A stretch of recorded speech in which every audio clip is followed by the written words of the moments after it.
Just a pilot in his cockpit seated. Black leather on his ass, keep a hustler heated. Hello everybody and welcome to the channel. It's a beautiful rainy day here in Houston. So today what we're going to be doing is taking the car, the Charger here, to Pikes Performance to get the last two big upgrades put on, which is of course the things I've been talking about for like a year.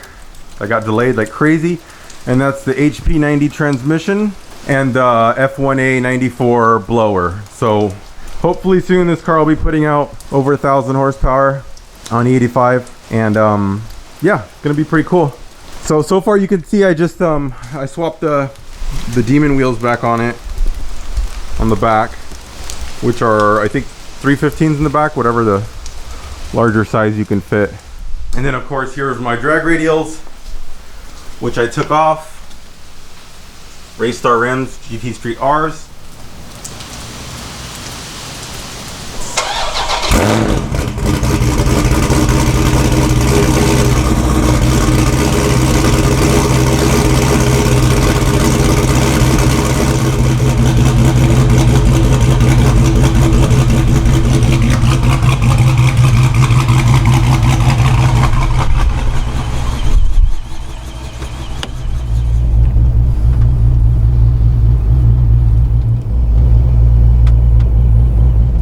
And we're already heading back home. So you guys know me, and I just went ahead and slapped those tires on without even checking the pressure or anything.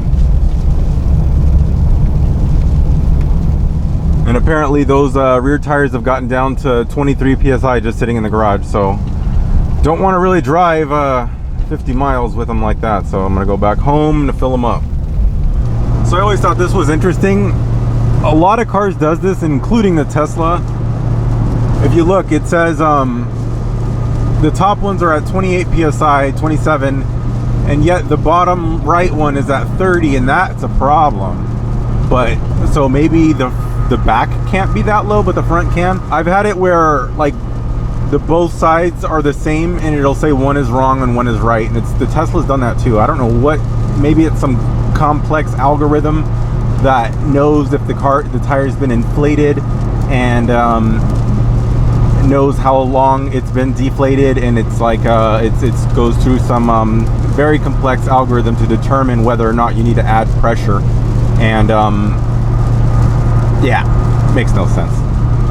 So I just got the adaptive cruise control on, which is great. Automatic wipers. That's kind of the cool thing about these modern cars. You can have them like so fast and so crazy, yet so like docile. So the big thing right now is, you can see that's my destination, Pikes, 46 miles away. My current range is 38 miles. So that is based on that 10 mile per gallon average. So I'm hoping that it will do a bit better than that, and I'll make it there on this quarter tank. But right now 46 is more than 38, so we'll see how this goes. Well, that didn't work out too well with the fuel. You can see I've not driven that far. I've still got, what is it, 30 miles to go, and now my quarter tank is now 0 or just about 0, and it just says low. So I lowered my speed a little bit, and I'm looking for a gas station.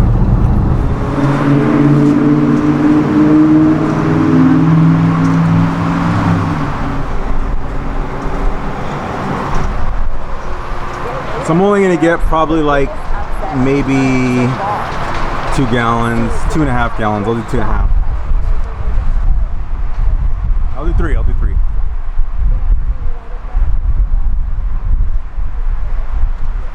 Ah, stop.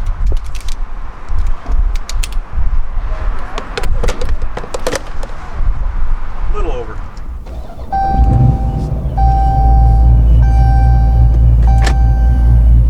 Look, that brought us to like half a tank. So I don't think it was all that low. I don't know. That was only 3 gallons and we're at a half a tank, so that's kind of crazy. 3.3 gallons. Okay, we're here at Pikes, dropping this bad boy off, saying goodbye. It's a pretty sad moment.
Hello everybody and welcome back to the channel. So I know this is going to be an update to the dropping off the Pites video. I'm over here dropping off my car to Pites. I'm over here at Pites right now and yeah, I'm picking up the car.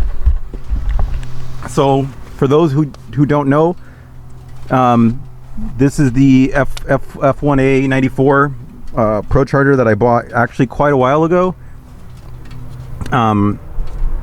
Maybe like a year ago or something. It was a while ago. So I bought this injector, so it now has 1600cc injectors. And of course it's got this Fore Innovations triple pump system. It's good for like 1800 horsepower, something ridiculous. So I'm good on fuel. If you look inside here, this is a little special thingy I'll show you when I'm driving, but this is a Innovative Motorsports, I guess is the company that makes it. Ethanol sensor.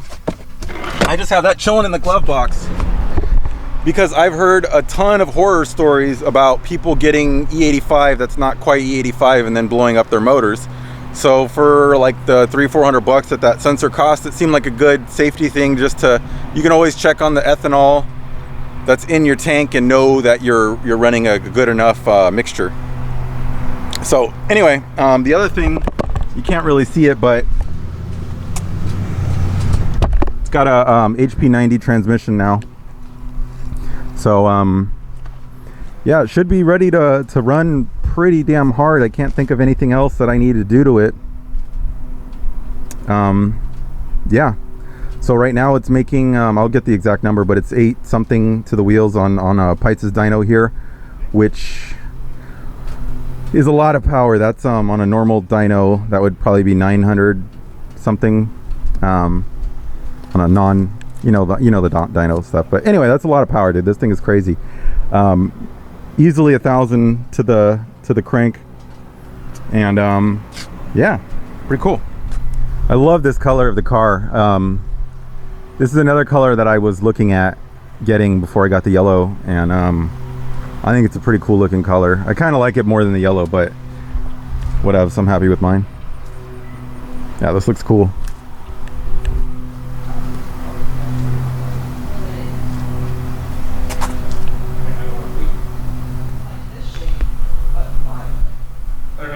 I didn't put the face on.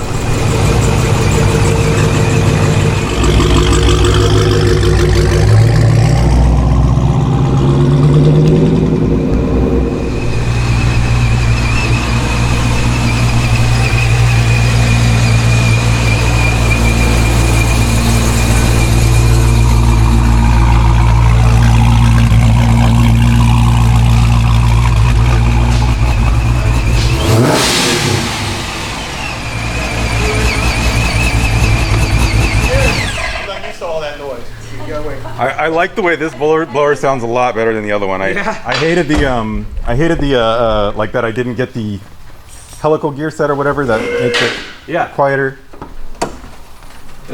It sounded like a rock crusher before. This is nice. It sounds crazy. Yeah, you're making like, I want to say 14 pounds of boost right now. So we actually use the same pulley off your other blower for this blower. Nice. And it worked out pretty well. Yeah, it's just a bit over, it's right at 15 pounds of boost. And the other problem I was having is this gasket right here was always coming off.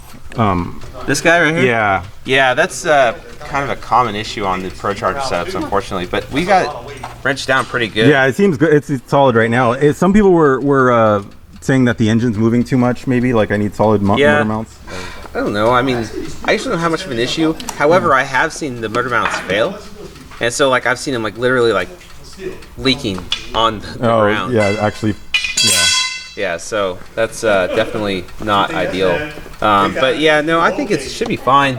It's just kind of tricky to get it in there really well, but I think now we've got it pretty well cinched down. So just keep an eye on it. Yeah, if it maybe we'll if we could do something totally different if it keeps coming off. Like, yeah, it's just tough because of the space limitations with this particular car. Yeah, so that's kind of like the only way they could have done it.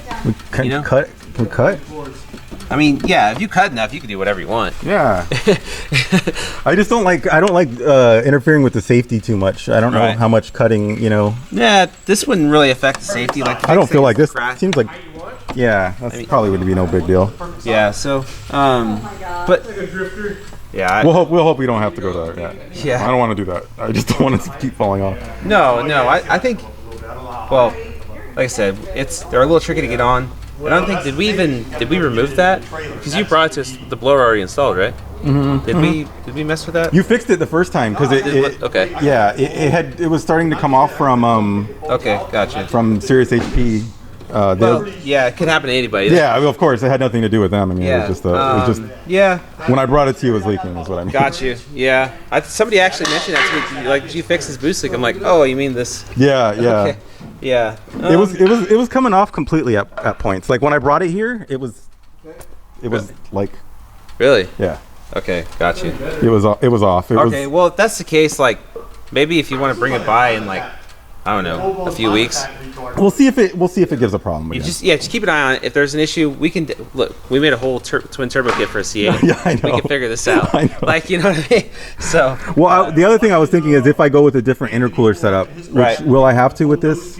I know this blower is supposed to run a little cooler than the other one, but honestly, the IETs were really good. They're good. Okay. Yeah, during the pull, up to I think we went to 6,600 RPM, something like that. The IETs didn't get above like 135, 140. Okay. Which is not bad for the amount of power you're making.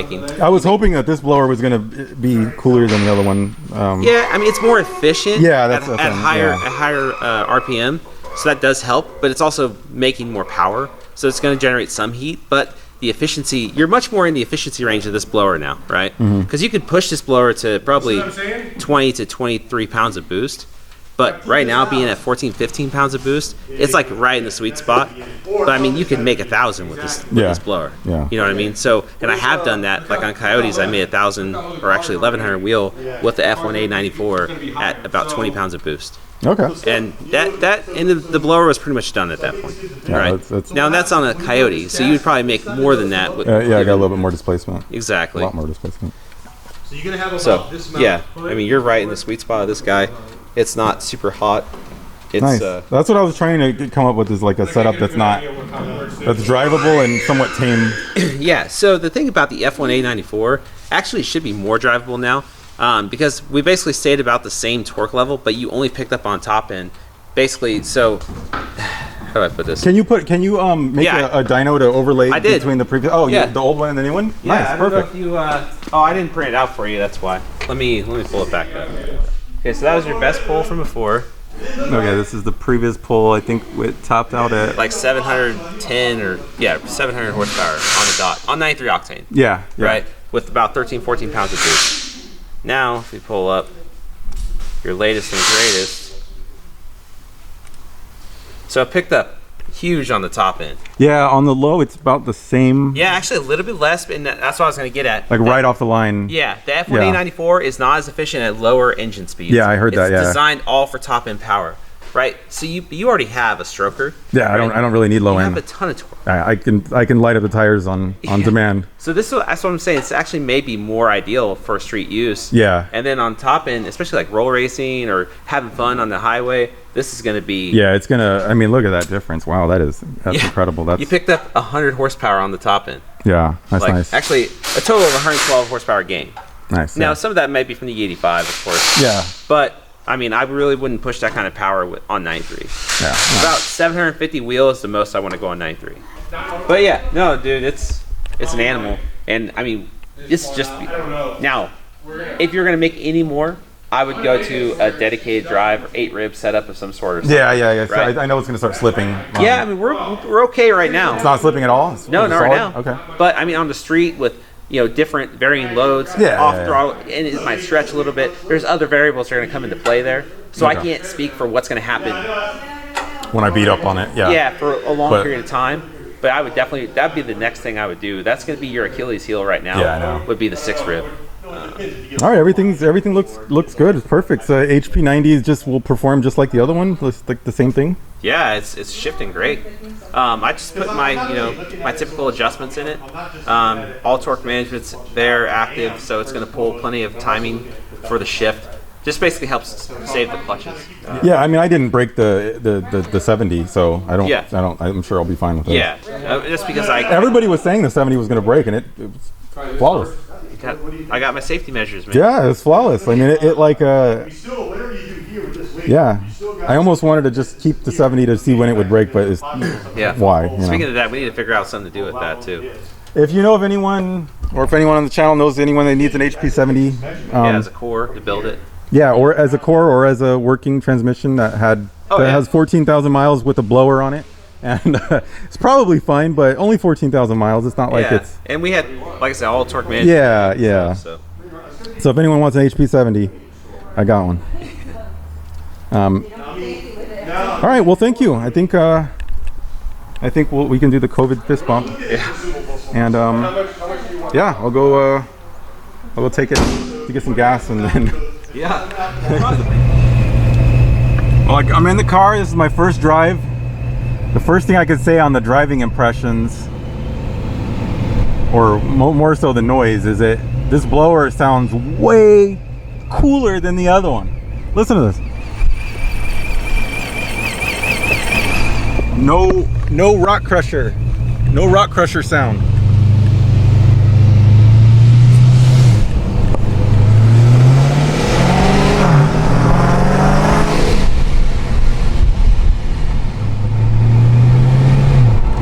Gas right here.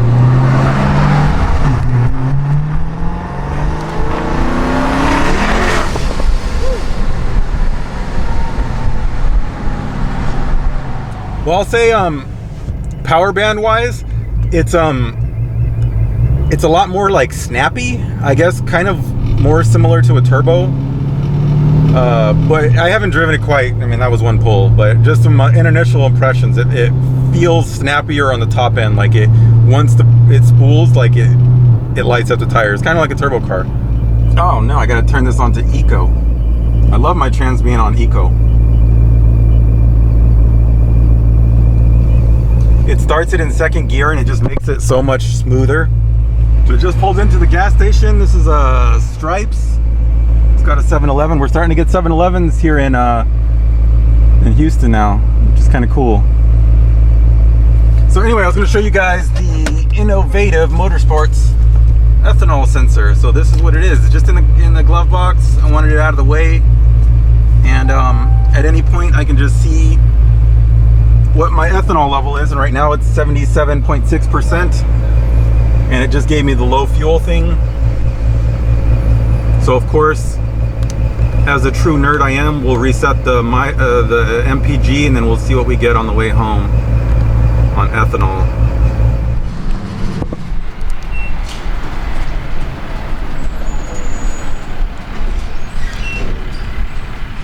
E85, let's see what we're paying. Oh, look at that, $1.36. God, that's cheap. Thing's probably gonna get like 4 miles per gallon though.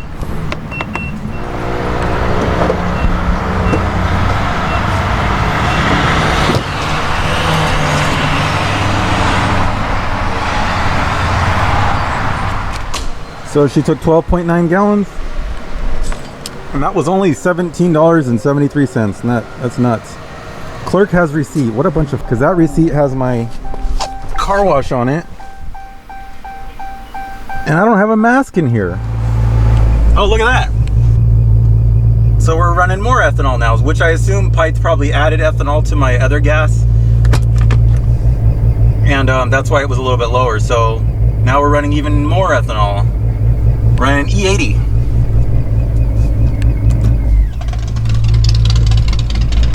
It's closed? Yeah, it's not working. And go figure, the car wash is down.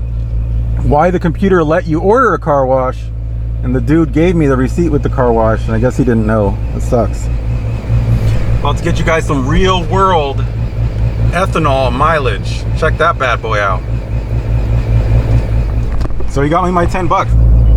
Still sitting in traffic, waiting to get to the freeway. I just wanted to show that everything's going really well. Check our ethanol again, still at about 80. I got all the gauges up, and you can see even the IAT temperature is only 93 degrees. It's pretty warm outside, or it's 76 out.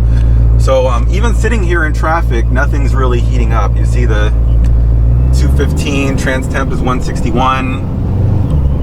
You can see all the temps are low. And I got the AC on. And it's working great. Adaptive cruise control's working.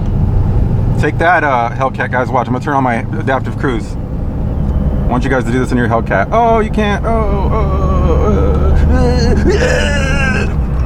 Well, I'm encountering some beautiful Houston traffic on my way home. Look at that. The delamination, I'm pretty sure, has gotten a little bit worse in this car. I'm not sure if it's coming out, but that's 16.7 miles per gallon. Which, and that's obviously mixed driving. I've been in traffic and idling for a bit of it, but that's better than I expected. Shit might take 2 spots up when I park it. And convertible whips, I get fidgety. Can't let them do me like John F. Kennedy. This guy got a Mopar tat. Give him 10 bucks. All day for these Mopar fan. all day. That's right. All right, Dodge cool. fan. Cool, man. That was kind of interesting. So this dude, like, he came up. The speed limit is 45. I think he was asking people for money, but he was like saying I'm not asking for anything. I just wanted to say nice car. So I gave him the 10 bucks that I had. I gave him the 10 bucks that I had from the car wash refund. So that's my good deed. Seemed like a cool guy. Us Mopar fans got to stick together, right? Okay, I'm nearing where I get off the freeway. You can see the final, well, kind of final, 16.3 miles per gallon. All the temps look perfect. Trans temp is good. Water temp is good. Oil temp is good. So as far as we can tell, the car is running pretty flawless. I've gone on it a few times and it's definitely making the power. Feels good. All right, well, I just pulled up at home and this is going to be their final MPG, if anyone cares. 16.1 on ethanol is not bad at all. So still at 80, which shouldn't change. Yeah. You guys like it? Can I see you? What? Can I give you a hug?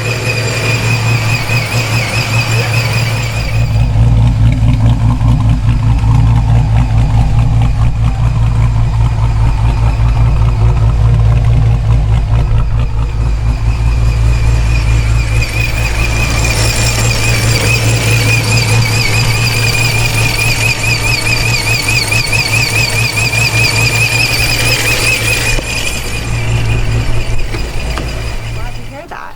1,000 horsepower. Super impressive. It sounded good. I'll have to give you guys a ride later on. I can't wait to have a ride. That'll be And I filled it up with E85 is only like $1.30 something a gallon. nice. And it got 16 miles per gallon? That's not bad. No. Not bad at all. I expected it to be like single digit with ethanol. Oh yeah, I would have thought you'd be much lower. Because that seems like about what I got before. Yeah, it's not bad. Assuming it's reading it accurately, which who knows? Maybe it's not. I have no idea. Well, that's gonna be it for now. Probably have some follow-ups later on soon. So let me any comments, questions, anything, just post it down in the comments. Otherwise, I'll be taking this to the track soon. Maybe next week. I don't know if they're open, but if anyone wants to come race or whatever, let me know. Peace. Just a pilot in his cockpit seated. Black leather on his ass, keep a hustler heated. Weed is engaged in the pavement. Rubber escorts like I'm seeking arrangement. Push the gas, escalate the gauges, escalate hits on the cam girls' pages, blazes, and hit 'em with a script full of sexy phrases.